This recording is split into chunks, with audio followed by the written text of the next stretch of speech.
Welcome everybody. Joel here, joined by Tim. We are your Rev Thinkers. It's good to be with you for this week's weekly briefing, which I think, correct me if I'm wrong, Tim, this is our last briefing of the year. This is it for the year. That is wild. Yeah. So we did a briefing like this because here, I'm even going to share my screen. Why not? Because look right here on my screen, inside the community, where is it? Annual look back, holiday briefing, blah, blah, blah. Like we did one of these almost exactly a year ago. And I'm going to definitely, I can say one thing with confidence, that the year did not go at all like any of us expected it to. So we're going to talk about that today. So let me first set us up by saying, this is the weekly briefing. Today is Wednesday, December 20th. This is a 30-minute conversation that Tim and I have each week. So if you are new here, what this is a conversation for studios and production companies, for the owners, the leaders, where we talk about what is the issue of the week, the hot topic that everyone is talking about, maybe something behind the scenes that we're seeing that we think is important to share with you. And with that, Tim, I'm going to say hello. And Yeah. Are you what's got you fired up about today's topic? And well, again, I was kind of saying the top is that I love this into your look back because you don't always remember some of the details, and there's some great things that came out this year, and I think sometimes the negative carries over more than we wanted it to, so we kind of dwell more than we need to. But when Joel, you and I were making this list and looking back at some of the changes that we made at RevThink, some of the boosts that we've seen inside of community, there's been some pretty amazing things happening in 2023. It's not to say that I don't want it over with in 2024 to start sooner than later, because there's other crises that happen along the way. But I'm happy to kind of wrap this year up and honestly kick us off into this holiday season. I think many people are ready to go on vacation, take this awesome 10 days to themselves, to their families, and do something that we don't usually get to do. So that's what I'm excited about. And maybe I'm excited about this being the last one of the year. So I get a little bit of a break before it's all over. So to everyone that's here, I'm going to just tease this by saying, what was 2023 to you, right? So meaning a year or two or three from now, when we look back, what was my example, Tim, when I was saying, oh, 2020 was the year of COVID? I think I got that right. Was it 2020?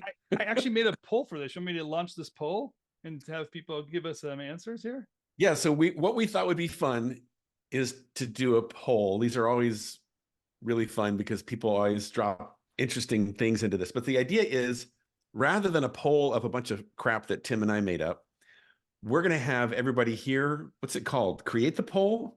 Fill in the blank. Okay. So it's a fill in the blank poll. So your job is, once this thing pops up, you type an answer to the question, fill in the blank. 2023 was the year of blank. Yep. All right. So here's some examples, right? Because we're gonna make this really simple. So don't write a paragraph, or else we won't read it. We're creatives here. Answers are things like, the year of project postponements and delays and slow payments, or it was the year. Yeah, the year of the strikes, and the strikes started, the strikes ended. The year that inflation kept going higher than we ever thought possible. Yeah. And the year of, the freelancers are now available again. Right? Live action is back.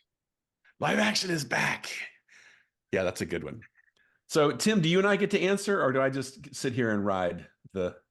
Oh, I think you and I'm just watching the numbers tick up, so I don't think we can get an answer. Okay, cool. I see 2023 was the year of answer one, fill in the blank. Okay. Oh, cool. We got year of $8 dozen eggs, a dozen of eggs. That's the price of eggs are crazy this year. All right, we got 9 people who have not yet chimed in. So if you haven't chimed in, drop in your answer to that. Jed, I see you there. Did you drop in an answer? He's nodding. He's like, yeah. Oh, is 2023 the year that you started wearing the hat? I think it was. I think this was the I mean, I've been through a few of these, but this might be the year that, yeah, Joel decided to just, it actually was. Now I remember, see, this is that funny thing where I'm like, oh yeah, back last January when I came to New York, I was on Fifth Avenue. I found this great hat shop, which is not a haberdashery. Don't walk into the hat store and tell them they are a haberdashery. They will correct you. And I found a really good fedora. So I said, Yes. I'm owning it. So the year of the fedora Yeah, that might be your that's answer. right. The year of the fedora. That's funny. All right, what do we got? We got almost 15 responses now. Okay. Yeah. All right. Are you gonna give people another minute or two, I'll Tim? Or are give you gonna you call it? 5 more seconds. If you're sitting on the poll, tell me if you need to relaunch it or whatever. All right. But Matt 2023 Taylor. is the year of, throw an answer in that blank right there. All right, 5 seconds. 4. All right. Excellent. Got a few last minute responses. Okay, cool. What do we got, Tim? How do we do?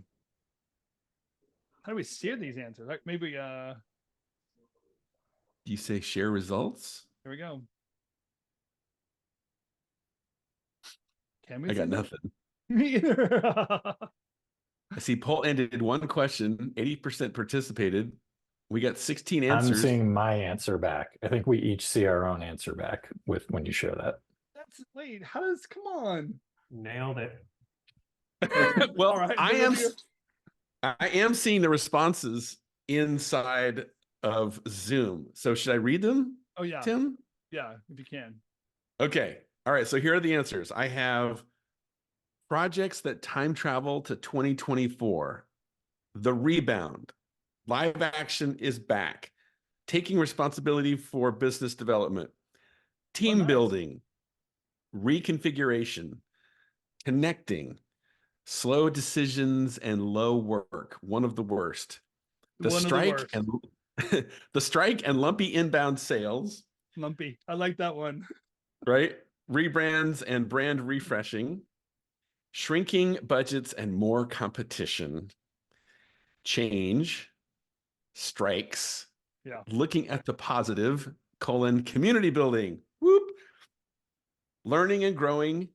Okay, here we go. A few more. Oh, focusing on biz. Nice. I like the positive spin in all of these. Like it was a tough year, but some people are saying like, this is the year I grew up.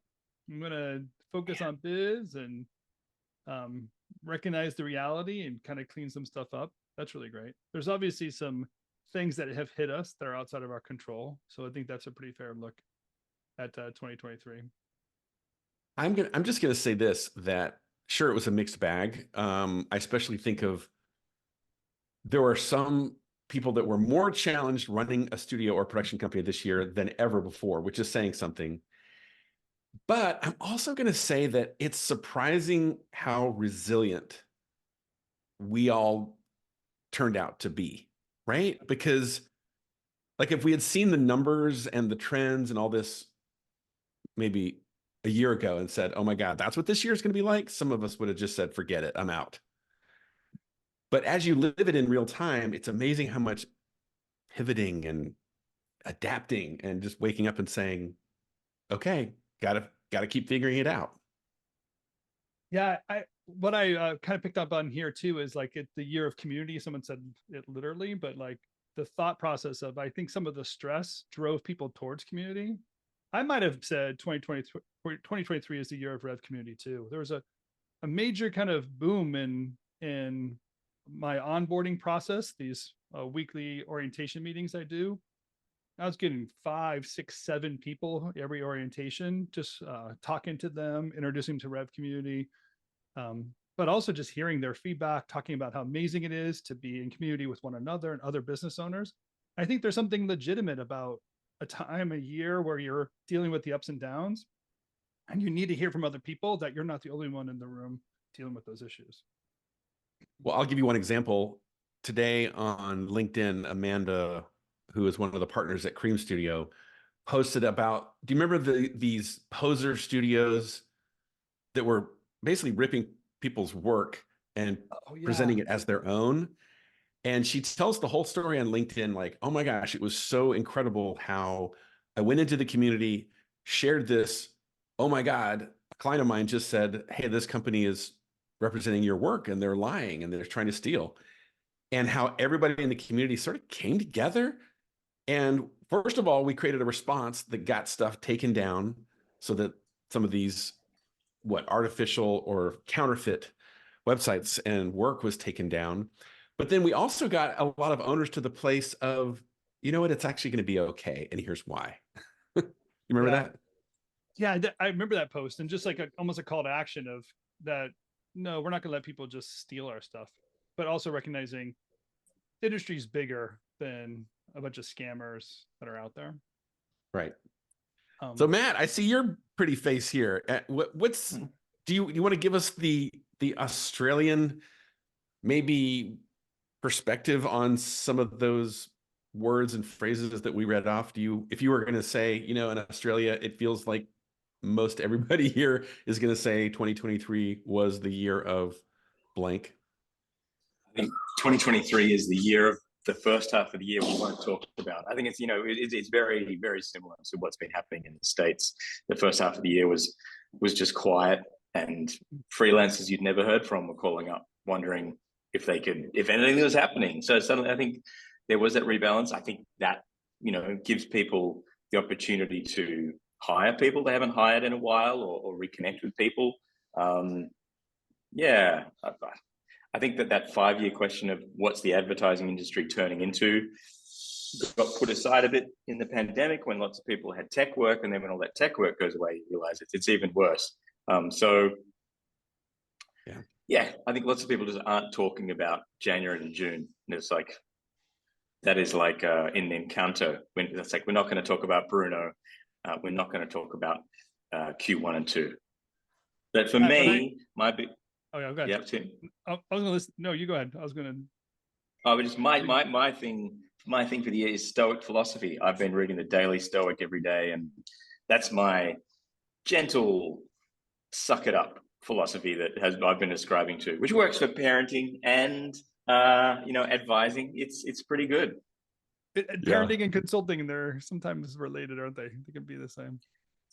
I was going to say that for me with you, Matt, like 2023 for me was to watch you, and we launched our accelerator programs very differently in 2023. We stacked them with consultants and advisors, opposed to having it just be Joel as an individual or people self-learn. And I'll say, like, for you, it's the year of advising. There was a lot of different people that you got to meet and talk to, and we put you in a different position to have to run through the program with them and put some structure to it. But it's been awesome watching APAC grow and your advising part grow, and some of these studios we've been working with grow. So really, really awesome.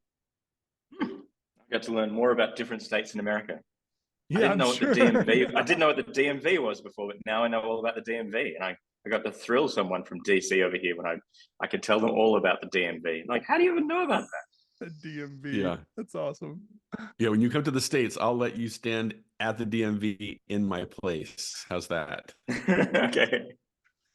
Oh, not the Department of Motor Vehicles, the DC, Maryland, and Virginia. I know, of course.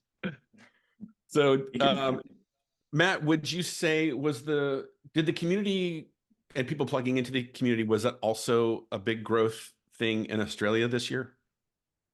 Yeah, we had a meetup in Sydney, and that was exciting. I think this year coming up, there's going to be more growth. Camp MoGraph is coming to Australia in June, which is very exciting. So that's going to be up in Queensland, and then Node will be back in November. So yeah, 2 big events. I see growth. I think lots of people have been questioning whether they should be running a business down here, and people digging deep on those things. I thought it was a courier I was waiting for, but it's not. It's Darren.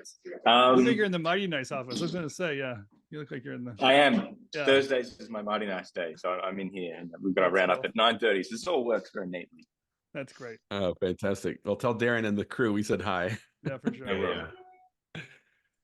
I brought Jason on too. Jason is had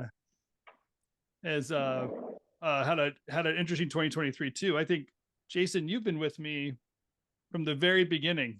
How many years would it be now since we've been? It would be like 12 years, I Jeez, think. It's a long time. yeah, no doubt. Feels like a lifetime. I'd have to say that, although I said 2023 summing up live action is back, I really do think, and this is falls outside of what I generally do with client engagements. But one thing that I saw was that we don't talk about Bruno first 5 months of the year, like that there was some challenges in maintaining sales routines for some clients, and it was a challenging sales environment anyway. And so I saw a lot of studios stumble at the beginning of the year, had to pull back, rounds of layoffs. I did that with 3 different studios. And so, you can really see that there were real challenges. But the way the year is ending, it seems to be ending really well for everybody. So yeah. I think all 4 of us are experiencing that with our clients, right? Everybody's kind of like, it's like a different crisis I have right now. Like last time we were talking about the producer challenge for studios was very obviously popped up now because of the amount of work that people are processing and looking at. Some studios looking at multi-millions of dollars in sales that they've could have never touched before. That just seemed to have grown in the last 3 or 4 weeks. So very interesting propositions happening. I'm curious, Jason, would you agree with this statement? One of my biggest takeaways of the year of seeing people that got hit with that slow first quarter and then slow second quarter was someday, maybe not today, but someday you have to master the art of always spending less than you make. Yeah. Like And it will eventually, I don't know if it's this year or next year, but someday it will bite you so bad. So that's in a way my encouragement and one of my takeaways. But you deal with a lot of the finances. So what's your take? So it's really hard on the other side, because what that means is like spending less than you make means that you've got a team that has to be dynamic, and you've got to roll people off or lay them off or bring them back on, which can be a really difficult thing. So, particularly with a couple of my clients, we had some pretty good vibes and secret sauce going on in the way our team was working together. And so it was really challenging it was more challenging than normal to get to a point where you say, hey, we need to part ways and make changes. So we were late to do that. And by the way, those are the companies that when we're reviewing their quarterly reports and we look at how Q3 shaped up and you're like, when you start looking at those, you go, wow, the first half of the year was really challenging. And we've spent the last half of the year digging out of those challenges. That is a familiar theme. Yeah. I'm thinking of a few names that are here that I know that have been doing just that. It's like, oh, the second half of the year is kind of paying off the hole we got into in the first half of the year. Yep. Matt and I started an initiative at one point. We didn't get very far yet, but this idea that, we just sometimes need encouragement during this time too. Like there's something in our mind that takes the present and expands it through forever. And when we look at it and when things are bad, we can't imagine ever it being good. But there's something, just the opportunity of talking with one another, talking through the cycle, knowing other people are going through some of these down points, and knowing some of the principles like you guys are talking about that can get us out of those situations are all very helpful things when stuck in that rut. But yeah, that economic turn this year was no one's fault. We just all had to deal with it. So Tim, I thought it'd be fun. I'm going to share my screen and let's actually do a quick cruise through the year, because this briefing here in the community was a year ago. And as I go through here, it's interesting to see, right, these topics. What do the big studios do, right? What business owners are saying about sales. But, I'm curious, maybe what jumps out at you here as we go through these weeks that I don't know about you, but I've kind of put all these into the distant memory banks. Yeah, to some of this I can barely remember, like how to say and sell the S word was kind of a funny one, and we had a lot of people turn out for that.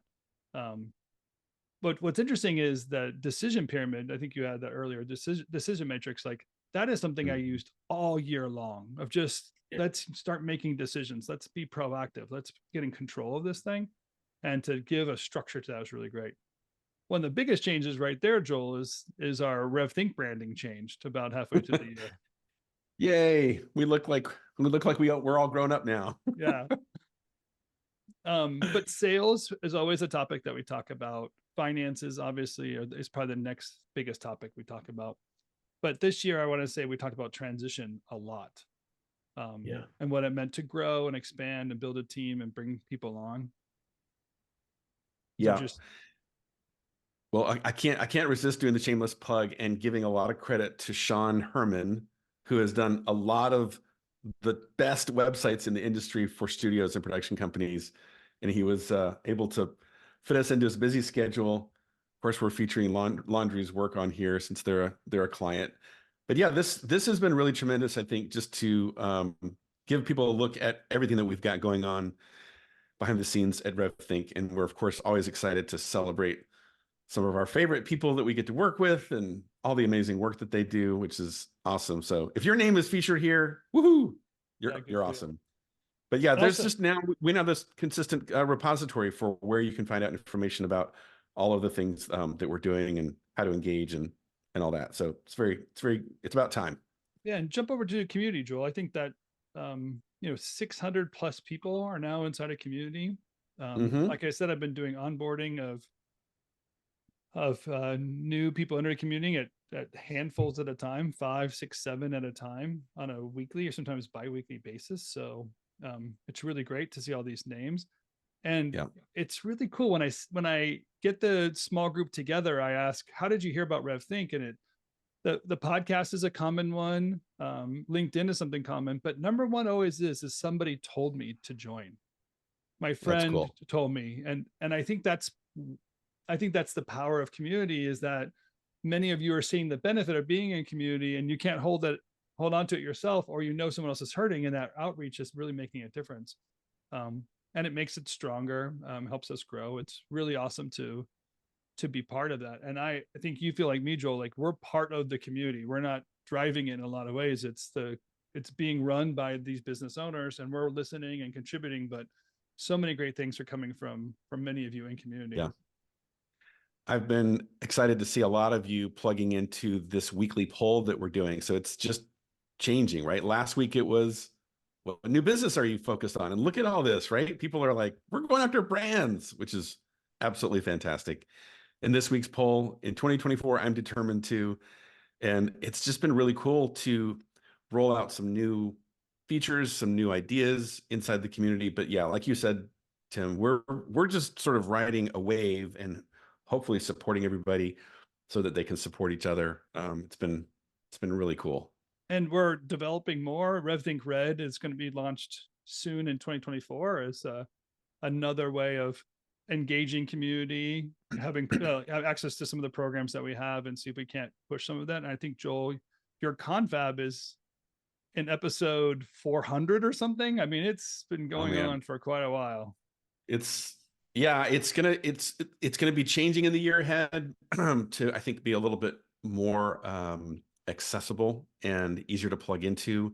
And then I think in the next few weeks, we're going to announce, hey, this quarter, here are the accelerators and the events and things that we're going to do in the first quarter. So everyone should just be listening out for that. We'll have some wait lists and things like that you can jump into.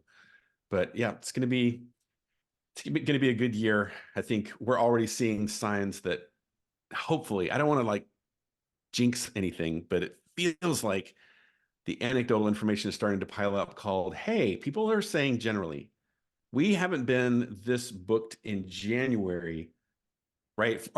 January hasn't been this booked in December like this in years. So I'm just saying it feels like something's shifting in a positive direction. Yeah, that's great. Looking forward to that. Can I just say one more thing I appreciate about the community? I would never met Jenny Davis and Casey Smith if it wasn't for community. And to watch Mothers of MoGraph grow and expand and do what they're doing, to do a podcast with them, to be plugged into what's going on beyond the RevThink world really, and then have access to that is so great. And I think there are other things, like someone talked about Camp MoGraph is something that's huge and growing and has this community build to it.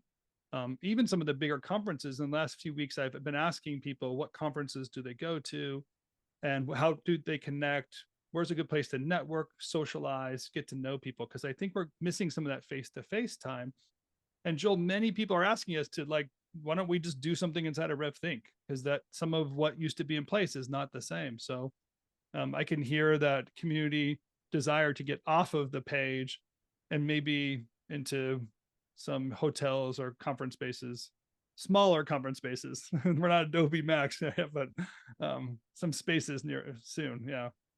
Yeah, I'm really curious to do some, I don't know, polling or surveying, but get feedback from people. And if you're here and you want to chime in, is 2024 the year that we can all agree that we're over Zoom and we can start traveling, we can start connecting in person again? Because I don't know about you, but I'm just not interested in doing yet one more thing on Zoom. It's enough already. Yeah. I miss that, like, just the reunion feeling of looking at somebody and giving them a hug. I think Assembly was one that was a big kickoff for a lot of agencies this year that were in the States can be part of it. But we need a little bit more of that connectivity in the real space. And Matt, 2024, I'm coming to see you. I'm making it happen. I'm coming to the Southern Hemisphere and hanging out. I have a lot of clients now kind of knocking on my door and asking me to come that way. So I think you and I are going to do some hanging out soon. We're going to meet. Yeah. Face to face, finally. Wouldn't that be great? That'd be crazy. You're the only one I haven't met. You know, of all the Rev thinkers. Face to face, I should say. It'll happen. It's exciting. Yeah. Well, Tim, you and I were brainstorming the other night, and we just talked about how there was an event that happened several years ago at Promax, pre-COVID, when we did a cohort happy hour. Remember that at downtown LA at the Figueroa Hotel? Yeah, I remember that. You remember that, Jason? There were 100 of you owners that all showed up. It was so fun. And then COVID happened, and the rest is history. But there's, as you and I brainstormed, Tim, we said, we should do that in New York and LA, but why not DC? Why not Sydney? Why not, Vancouver or Seattle? Well, Carolyn Vetter's telling us we should go to her house in Vienna too. So Carolyn's going to set the table. She's got plenty of space for us. She can fit us all. Ready for us, Carolyn? Here we go. That's fantastic. But yeah, I love that idea. So when we put those, those emails or those polls out there seeking your feedback, please do chime in. Let us know what you think and what you're excited about and how we can create more value, more opportunities for connection and community. Yeah, we would love it. All right, everyone. I just want to say this because we say it all the time, but I'm going to say it for the end of the year. RevThink exists so that you can thrive in your business, life, and career. And I want you to know we truly do love you all. We love the community that's happening here. We love this industry. We want to be part of what you have going on. I love working through the issues with you and discovering new things and watching the transformation. So it's so great to be part of this in so many ways. And I'm going to thank you on behalf of Joel and Matt and Jason and Jakin and Erich and Britt and Lydia and the whole team that helps us pull this together. It's really, really amazing to serve you all in this great way. So thank you for letting us do that. We wish you the happiest of holidays with your family and loved ones. And anything that we can do for you in the next year, please feel free to reach out to us. We're on community, DM us, and let us know how your life is going so we can plan our 2024 around you. All right. We'll see you all next year. My hat's off to all of you. Until then, bye, everyone. So long. See you in 2024. Merry Christmas. Good See to you see guys. you all.